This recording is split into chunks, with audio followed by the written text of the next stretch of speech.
22만 8천 시간, 9,940일, 인생의 26년. 그 시간은 약 15만 편의 영화를 보거나 세계를 7번 항해할 수 있는 시간입니다. 이것은 여러분이 일생 동안 누려야 할 건강한 평균 수면량이에요. 많은 것처럼 들리는데 사실 전 세계적으로 사람들은 그 어느 때보다 잠을 적게 자고 있어요.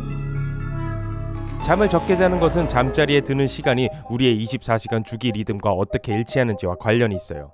그것은 얼마나 피곤하든 간에 우리가 얼마나 오래 잘 수 있는지에 영향을 미칩니다. 쉽게 잠이 드는지 여부는 부분적으로 유전적이지만 우리 유전자는 지난 세기 동안 많이 바뀌지 않았어요. 그것은 또한 멜라토닌 수치와도 관련이 있어요. 몸이 멜라토닌을 충분히 생산하지 못하면 뇌는 우리를 잠들게 하는데 어려움을 겪어요. 우리가 요즘 잠을 적게 자는 주된 이유는 수면 위생이에요. 잠에 잘 들기 위해 지켜야 하는 건강한 습관이죠.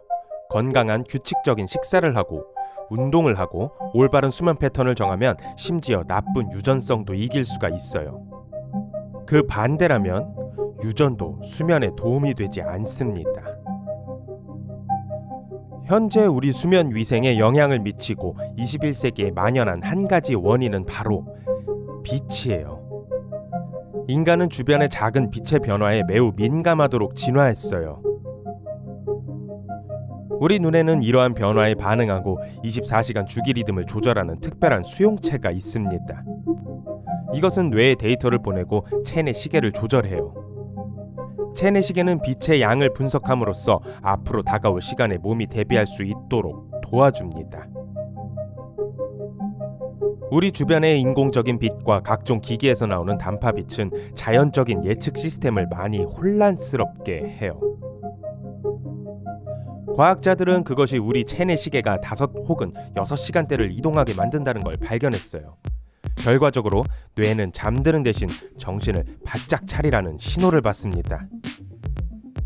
수면이 부족하면 다음날 우리 대부분은 상당히 짜증이 나요. 하지만 그건 아무것도 아니에요. 그 다음에는 집중력이 떨어지고 세부 사항을 기억하는데 어려움을 겪습니다. 뇌는 나중을 위해 기억을 적절히 처리하고 저장하기에 충분한 시간을 갖지 못해요. 두뇌는 또한 감정을 처리하고 인식하고 적절한 방식으로 대응하기 위해 충분한 시간이 필요해요. 그 시간을 빼앗으면 부정적인 감정이 긍정적인 감정을 대신하게 됩니다. 자신에게 충분한 휴식 시간을 주는 것은 심장 건강과 전반적인 균형에 기여합니다. 또한 성공적인 운동 능력에 대한 투자이기도 하죠. 모든 스포츠가 빠른 에너지의 폭발을 필요로 하는 건 아니지만 달리기, 수영, 자전거 타기와 같은 지구력 운동을 위해서도 에너지, 동기부여, 근육 회복을 위한 충분한 시간이 필요합니다. 그것을 위해 필요한 게 수면이라는 걸 믿기 힘들다면 8시간의 수면은 그 자체만으로도 약 300칼로리를 없앤다는 사실은 어때요? 사람마다 숫자는 약간 다를 수 있고 몸무게가 더 많이 나갈수록 칼로리 소모가 더 큽니다. 이 모든 에너지는 호흡, 순환, 온도 조절, 세포 성장과 회복과 같은 필수적인 기능에 연료를 공급해요. 충분한 수면을 취하지 않을 때 몸은 더 많은 에너지를 필요로 합니다. 잠에서 얻을 수 없다면 음식에서 얻으려고 할 거예요. 호르몬 수치는 엉망이 되고 몸은 더 많은 배고픔 호르몬을 생산하고 포만감 호르몬은 더 적게 생산하기 시작해요. 과학자들은 건강한 성인들에게 5주 동안 하루에 6시간만 자도록 했고 그들의 휴식 중 신진대사가 8% 느려졌습니다. 반갑지 않은 소식이죠? 그렇다면 어떻게 해야 할지 알아봐요. 몸이 수면의 모든 단계를 통과하고 완전히 회복하는 데는 약 90분에서 110분이 걸립니다. 그게 한 수면 주기예요. 비렘 수면의 1단계부터 시작해요. 렘은 급속 안구 운동을 의미해요. 눈과 근육의 움직임을 포함한 모든 것이 느려져요. 이 단계에서 누군가가 여러분을 깨운다면 전혀 잠을 안 잔 것처럼 느껴질 거예요. 이 단계에서는 추락하는 느낌이 들거나 갑자기 근육이 수축하는 것이 보통이에요. 비렘 수면의 2단계에서는 눈의 움직임이 멈추고 심박수와 체온이 내려갑니다. 근육은 부분적으로 수축하고 이완하기를 반복해요. 비렘 수면의 3단계는 깊은 수면입니다. 뇌는 느린 파동을 만들어내요. 눈과 근육이 움직이지 않아요. 잠을 깨우는 것은 쉽지 않아요. 그러고 나서 잠든 지 약 1시간 후에 보통 생생한 꿈을 꾸는 렘 수면 단계를 통과합니다. 그래서 뇌 활동은 증가하고 수면은 그렇게 깊지 않아요. 팔과 다리 근육과 같은 주요 근육은 움직일 수 없어요. 렘 주기는 10분 동안 지속되는 것으로 시작해서 점점 더 길어집니다. 그러다가 비렘 수면의 1단계에서 주기가 다시 시작돼요. 취침 시간을 계획할 때 이러한 수면 주기를 깨지 말고 하룻밤에 최소한 5번 주기 동안 잠을 자는 게 중요합니다. 총 7시간 반의 휴식이죠. 그러니까 다음날 아침 7시에 일어나야 한다면 밤 11시 30분에는 잠자리에 들도록 스케줄을 짜야 해요. 아침 8시에 알람을 맞춰놓고 출근하거나 학교에 갈 계획인가요? 그러면 최적의 취침 시간은 밤 12시 30분에 시작돼요. 맞아요. 더 일찍 일어난다고 더 좋은 건 아니에요. 만약 어떤 이유로 취침 시간을 놓쳤다면 다음 주기가 시작될 때까지 1시간 반 정도 기다리세요. 이렇게 하면 수면 주기 중간에 피곤한 상태로 잠에서 깨지 않을 거예요. 누구나 너무 피곤해서 잠자리에 들기를 고대하지만 막상 누우면 잠이 오지 않는 그런 날들이 있습니다. 수면 전문가들은 이것을 조건화 또는 학습된 자극이라고 불러요.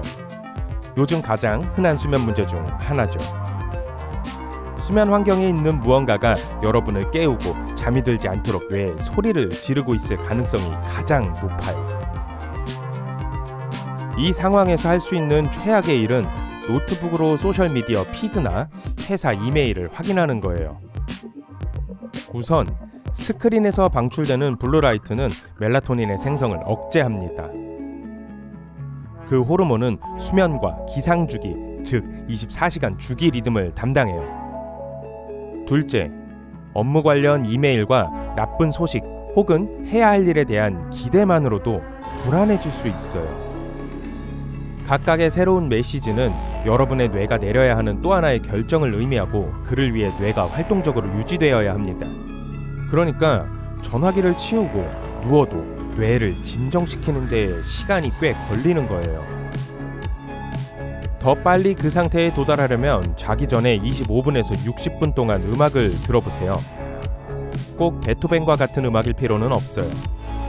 재즈든 가요든 편안한 음악은 심박수와 호흡을 늦추고 근육이 이완되도록 도와줍니다.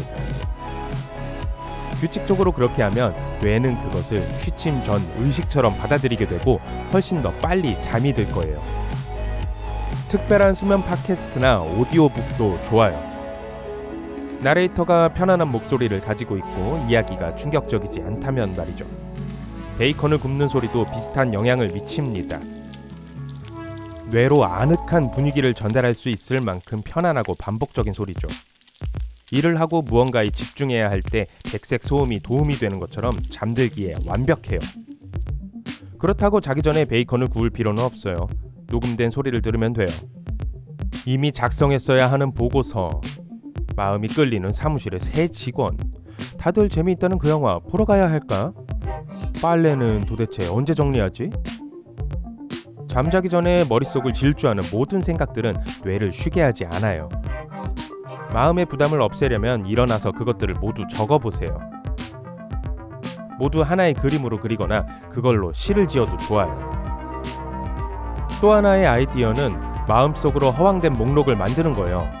화성에 휴가를 갈 때 뭘 가지고 갈까? 아니면 내 레스토랑을 어떻게 꾸밀까? 이런 것도 효과가 있어요. 알람 시계가 울릴 때까지 몇 시간이 남았는지 굳이 알 필요는 없습니다. 그러니까 알람을 설정하고 눈에 띄지 않게 숨기세요. 서랍이나 침대 밑에 두세요. 알람 시계를 볼 때마다 뇌는 그것을 일어나라는 신호로 봅니다. 여러분은 이 과정에 빠르게 익숙해지고 그것 때문에 밤에 깰지도 몰라요. 또한 마음을 속이고 잠자는 것을 아예 멈추려고 노력할 수도 있어요. 아마도 소파에서 잠이 드는 게 편안한 침대보다 훨씬 더 쉽다는 것을 알아차렸을 거예요. 아침에 중요한 시험이나 면접이 있다고 상상해 보세요. 8시간의 수면을 취해야 한다는 것을 알고 있지만 전혀 피곤하지 않아요. 침대에서 억지로 잠을 자려고 애쓰다가 잘 시간이 4시간 남았을 때 그때 소파로 옮깁니다. 거실은 좋은 기억으로 가득 찬 다른 환경이에요. 가장 중요한 것은 두뇌가 그것을 억지로 잠들게 하는 것과 연관시키지 않는다는 거예요. 그런 부담감 없으면 긴장을 풀고 드디어 원하던 잠을 잘 수 있어요. 이제 여러분이 잠드는 과정을 가속화하고 수면의 질을 향상할 수 있는 몇 가지 외부적인 조건에 대해 이야기해 보겠습니다. 침실을 시원하고 어둡게 유지하세요. 대부분의 수면 전문가들은 침실 온도는 18도가 가장 적당하다는 데 동의합니다. 체온은 잠이 들 때 자연적으로 감소하며 이 실내 온도 범위는 이 과정을 촉진하는 데 도움이 돼요. 너무 덥거나 너무 추우면 렘 수면의 질에 영향을 미쳐요. 그늘, 커튼 또는 블라인드는 침실을 충분히 어둡게 만드는 데 도움을 줄 거예요. 머리 위에 밝은 불을 끈다고 즉시 꿈나라로 향하지는 않을 겁니다.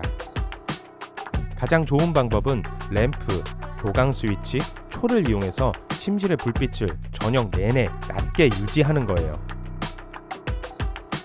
아침이나 낮에 야외에서 시간을 보내서 충분한 자연광을 얻으세요. 체내시계를 올바른 수면 시간에 맞춰줄 거예요. 공간이 어수선하면 마음도 어수선할 수밖에 없어요. 여러분은 괜찮다고 생각해도 뇌는 그렇게 생각하지 않아요. 뇌는 지저분한 침실을 처리해야 할 또 하나의 일로 해석해요. 일이 다 끝날 때까지 긴장을 완전히 풀 수는 없어요. 옷 정리부터 시작하세요. 옷장에 넣으세요. 바닥이나 의자 위가 아니라요. 종이를 정리하세요. 더 좋은 방법은 청구서, 목록, 서류를 아예 침실에 두지 마세요. 책은 책꽂이에 꽂으세요. 침대 주변에 쌓아두지 마세요. 하나면 충분해요. 그렇지 않으면 그것 또한 잠재의식적으로 해야 할 일 목록에 돼요. 미술품도 정리하세요. 너무 혼란스럽거나 강렬하다면 그것 또한 뇌를 진정시키는 대신 자극할 수 있습니다. 가능하다면 침대 밑에 공간을 비워두거나 최소한 정리를 해서 진공백에 넣어 공간을 절약하세요. 기억하세요. 침대는 잠을 자기 위한 것이에요. 항상 전화를 받거나 이메일에 응답하는 홈 오피스가 아니에요. 심야 TV를 볼 수 있는 영화관이 아닙니다. 애완동물과 꼭 끌어안는 곳도 아니에요. 애완동물은 밤에 움직이기 시작하면서 여러분의 수면을 쉽게 방해할 수 있어요. 여러분은 아마 3가지 자세 중 하나로 잠을 잘 거예요. 대부분의 사람들은 옆으로 누워서 잡니다. 측면 수면 자세는 왼쪽으로 누워 자는 것이 좋습니다. 몸을 웅크리지 않도록 하세요. 깊게 숨을 쉬는 것을 방해할 수 있어요. 등을 대고 반드시 누워서 잘 수도 있어요. 팔을 내리고 몸 가까이 대고 자든 팔을 머리 위로 올리고 불가사리처럼 자든 간에 허리를 불편하게 만들고 코골이를 더 심하게 만들 수 있습니다. 그래도 이 자세는 목에 좋아요. 허리에 무리가 가지 않도록 다리 사이에 베개를 끼워서 힙을 나란히 하고 허리에 가해지는 스트레스를 줄이세요. 배를 대고 엎드려 자는 것을 선호할 수도 있어요. 이 자세에서 머리를 옆으로 기울이면 목 근육은 뇌로 가는 중요한 동맥을 압박합니다. 결과적으로 뇌에 충분한 혈액이 공급되지 않고 잠이 깨면 두통이 생길 수 있어요. 배를 대고 주무시는 분들은 수면 자세를 다시 고려해 보세요. 점차적으로 근육을 이완하는 기술을 익히세요. 마음처럼 하루 종일 일한 근육도 긴장을 풀 필요가 있어요. 마치 몸의 모든 근육을 통해 흐르는 폭포와 같은 일종의 명상이에요. 머리에서 발끝까지 내려가거나 또는 반대 방향으로 가도 됩니다. 먼저 심호흡을 하세요. 그러고 나서 발가락을 5초 동안 긴장시키고 있다가 30초 동안 긴장을 푸세요. 종아리와 허벅지 쪽으로 움직이면서 똑같이 하세요. 조였다가 긴장을 푸세요. 복근과 등으로 계속하세요. 손으로 올라와서 팔과 어깨 위로 이동하세요. 서두르지 말고 근육 하나하나씩 하고 있는 일에 정신을 집중하세요. 다른 생각은 하지 마세요. 마지막으로 가슴과 목을 움직이고 얼굴도 잊지 마세요. 턱을 조였다가 긴장을 푸세요. 만약 전신 이완이 너무 힘들다면 최소한 침대에 누워서 발가락 운동을 하세요. 잠시 동안 발가락을 옮겼다가 펴는 것은 몸 전체의 긴장을 풀어주는 좋은 방법입니다.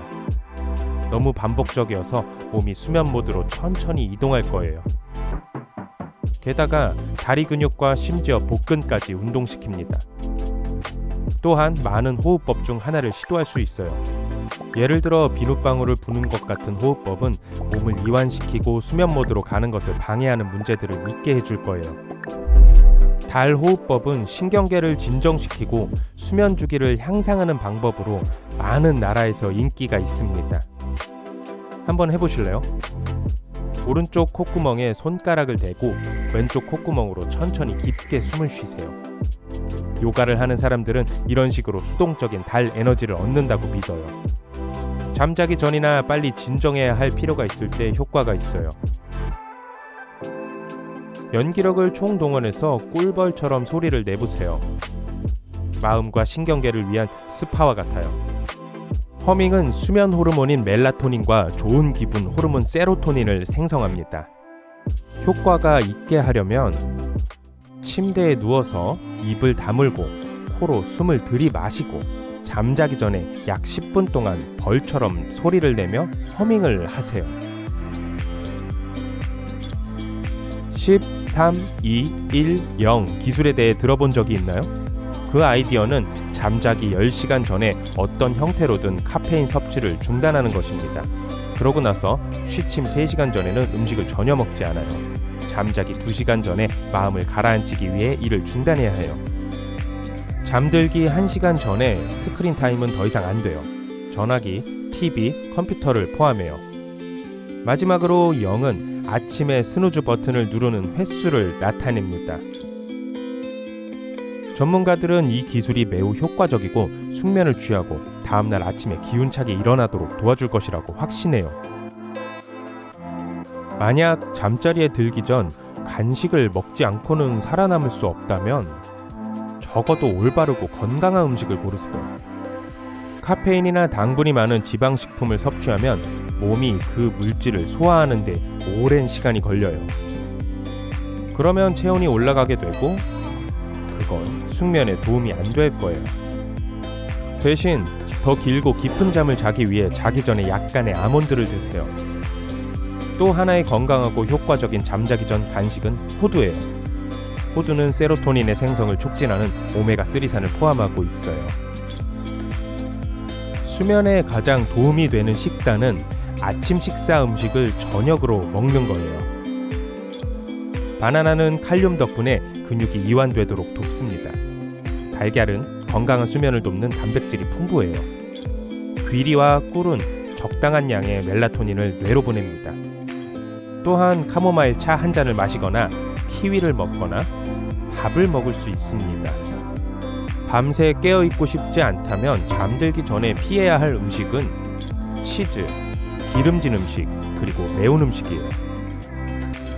침대에서 뒤척이지 않고 잠을 더 잘 잘 수 있는 또 하나의 확실한 방법은 자기 1~2시간 전에 따뜻한 물로 목욕이나 샤워를 하는 거예요. 단 10분이라도 신부 체온을 바꾸고 몸과 마음을 편안하게 해서 아무 문제 없이 잠들게 할 수 있어요. 여러분 베개에 100% 만족하나요? 크기가 적당해야 해요. 너무 높거나 낮지 않아야 합니다. 목과 어깨가 충분한 지지를 받지 못하고 이상한 각도로 비틀리거나 꺾인다면 척추와 몸의 균형을 잃게 만들어요. 결과적으로 목, 어깨 등의 불편함을 느껴서 잠이 깰 거예요. 심지어 가장 완벽한 베개를 너무 오래 사용하면 이런 일이 일어납니다. 이상적으로 18개월마다 교체하는 것이 좋아요.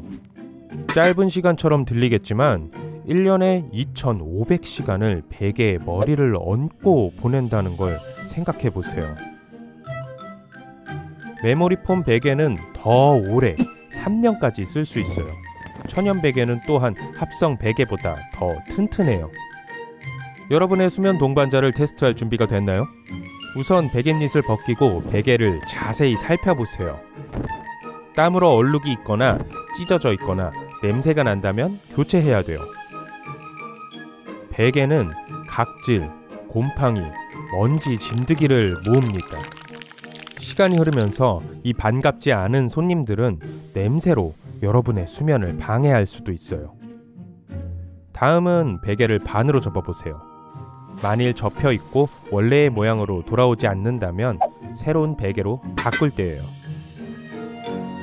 다운, 깃털, 기타 충전재로 채워진 가볍고 부드러운 베개를 선택하세요. 좋은 품질의 다운 베개는 저렴하지 않지만 자연스러운 소재와 부드러움을 원한다면 투자할 가치가 있어요. 메모리 폼과 라텍스 베개는 더 무겁지만 자는 동안 모양이 바뀌고 함께 움직이길 원하지 않는다면 괜찮은 선택이에요.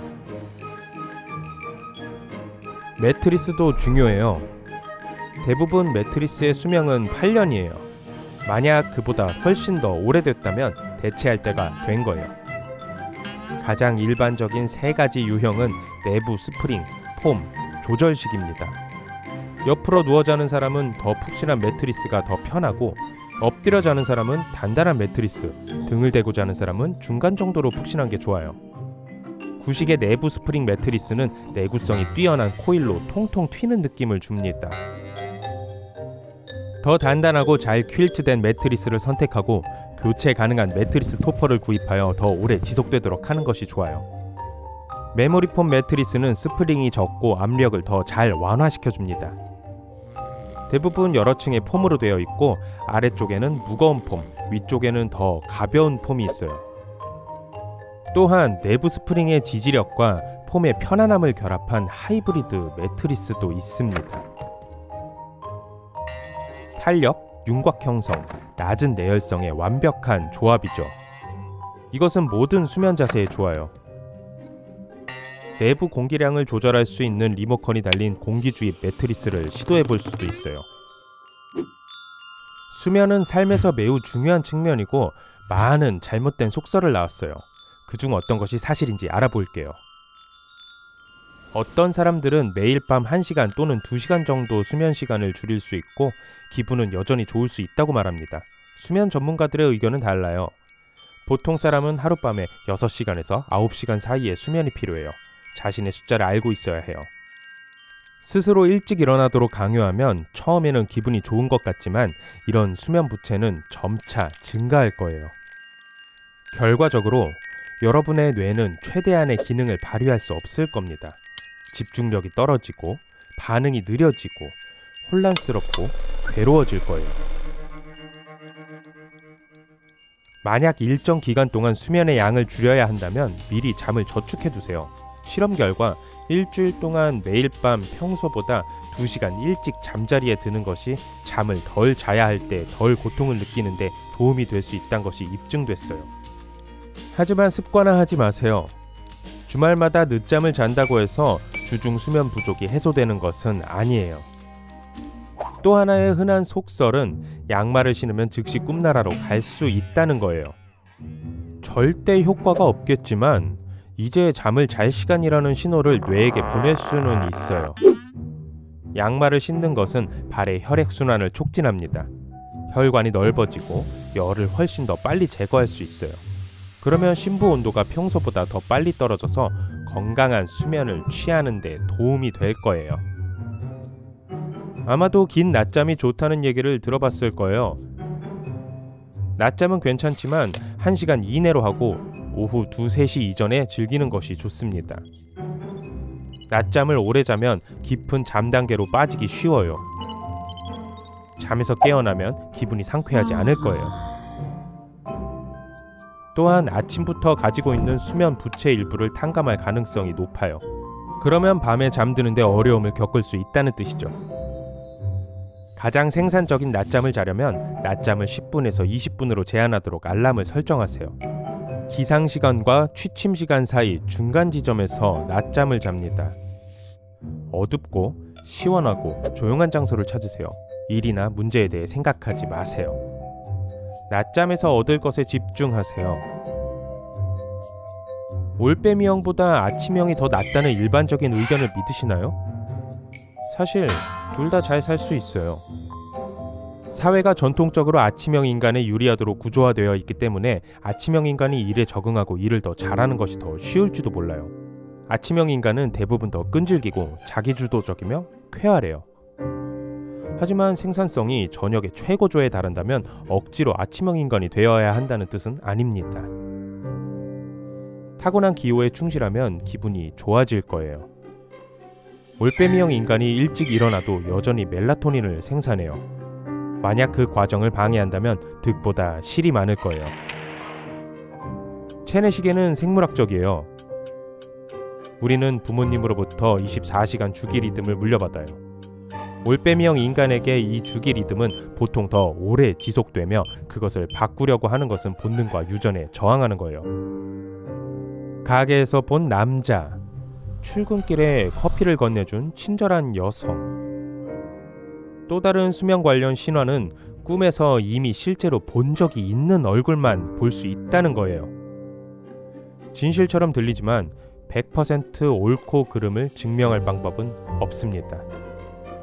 첫째, 우리가 꿈에서 본 사람들의 얼굴이나 신체적 특징을 감지하고 기억할 만큼 꿈은 생생하지 않아요. 둘째, 꿈은 금방 잊혀요. 꿈은 잠에서 깨자마자 잊히기도 시작하고 마음은 그 꿈을 기억하고 싶을 때를 대비해서 그 틈을 메우기 시작합니다. 그래서 여러분이 전에 본 적이 있는 어떤 것 또는 누군가를 이용해서 잃어버린 데이터를 다시 쓸 가능성이 높아요. 마지막으로 비록 우리가 전혀 주의를 기울이지 않더라도 뇌는 우리가 보는 사람들의 얼굴을 처리해요. 그래서 누가 우리의 상상력의 산물이고 누가 진짜인지 구별하는 것은 불가능해요. 많은 사람들은 알람 시계 없이 일어날 수 없는 사람들이 충분한 수면을 취하지 못하고 있다고 확신합니다. 실제로 이것은 렘 사이클과 관련이 있어요. 중간에 깨게 되면 나이에 적당한 권장 시간을 잤더라도 피곤함을 느낄 수 있어요.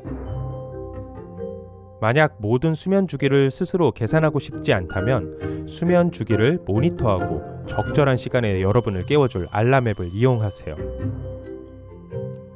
더 빨리 잠자리에 들려고 안 미안을 문지른 적이 있나요? 안 미안 지점은 귓볼과 목 뒤쪽으로 올라오는 헤어라인 사이에 있어요. 사람들이 엄지손가락이나 집게손가락으로 그 지점을 문지르는 비디오가 입소문이 났어요. 그것이 신경계를 이완시키는 데 도움이 된다고 해요. 수면 전문가들은 수면이 뇌와 호르몬에 관한 것이지 셀프 마사지의 문제가 아니라고 반박합니다. 안마가 효과가 있을 수 있는 한 가지 방법은 너무 열심히 해서 결국 지쳐 잠이 드는 걸 거예요. 또 하나의 흔한 속설은 시차 적응을 위해 밤새 깨어 있어야 한다는 거예요. 사실 잠을 안 자는 것은 새로운 시간대에 적응하는 데 도움이 되지 않을 거예요. 시차로 인한 피로를 치료할 수 있는 방법은 없지만 가능한 한 많은 시간을 밖에서 보내는 게 좋아요. 자연광은 기분이 좋아지고 숙면을 취하도록 도와줄 거예요. 다가오는 여행의 시차에 적응하기 위해 미리 준비할 수 있어요. 만약 뉴욕에서 런던으로 5시간의 시차가 나는 곳으로 동쪽으로 여행한다면 여행 4, 5일 전에 1시간씩 일정을 변경하기 시작하세요. 그러면 그곳에 도착할 때쯤이면 현지 시간에 익숙해질 거예요. 집으로 돌아갈 시간이 되면 같은 방법이 효과가 있을 겁니다. 또한 미리 준비하고 취침 시간을 조정하기 시작할 수 있어요. 여러 시간대를 통과하는 장거리 항공권을 구입할 때는 가능하면 평소 자는 시간에 맞는 항공편을 선택하세요. 평소 10시에 잠자리에 드는데 7시 비행기와 10시 비행기가 있다면 두 번째 항공편을 선택하는 거예요. 기내에서 더 빨리 잠들기 위해 비행 전날 2-3시간 더 일찍 일어나세요. 비행 몇 시간 전에 공항에 도착하고 더 큰 공항에서 국제선 항공편을 이용하려면 더 일찍 도착해야 해요. 체크인 및 보안 서비스를 통과할 때 불필요한 스트레스를 피할 수 있어요. 그렇게 하면 잠자리에 들기 전에 하는 모든 일을 할 충분한 시간을 가질 수 있어요. 양치질하고 싶다고요? 문제 없어요. 그럴 시간이 충분해요. 보통 잠들기 전에 책을 읽나요? 그것도 비행기를 타기 전에 할 수 있어요. 이것은 여러분의 몸을 속여 그저 평범한 날이라고 생각하게 할 것이고, 비행기에 앉는 것은 숙면을 취할 준비가 된 여러분이 침실로 이동하는 것처럼 느껴질 거예요. 양질의 충분한 수면을 절대 빼앗기지 마세요. 여러분의 26년을 알차게 보내세요.